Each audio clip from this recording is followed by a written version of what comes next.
notion-là d'intériorisation, c'est vraiment les mécanismes qu'on retrouve dans toutes les violences. La victime se sent coupable, elle a honte, elle se plaît. La libération de la parole, on voit à quel point elle est bénéfique et à quel point elle est bénéfique pour tout le monde. Parce qu'en se libérant nous, on libère les autres. Au nom de tous les miens, et ce n'est pas un titre de film. Au nom du combat juste et légitime que mène le collectif Égalité, pour une véritable représentation de la réalité multiraciale de la France dans tous les médias, dans tous les lieux de la culture.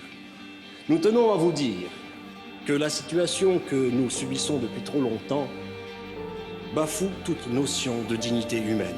Noir n'est pas mon métier, avec 15 autres actrices, Aïssa Maga témoigne du racisme, du sexisme dans le cinéma français, ses blagues, ses remarques douteuses et ses discriminations.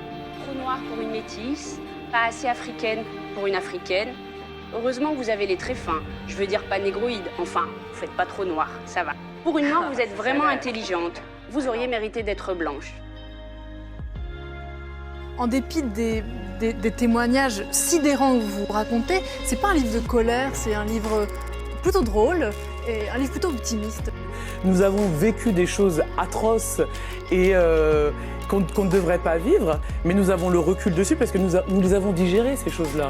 Donc nous les restituons avec humour, second degré, surtout pour dire, voilà, il y a des choses qui doivent être changées et soyons ensemble pour changer ça. Et que vous avez vu cette France dans laquelle nous vivons, c'est formidable quand on marche dans la rue. Et moi, tous ces gens que je vois dans la rue, je voudrais juste les voir au cinéma, au théâtre et à la télévision.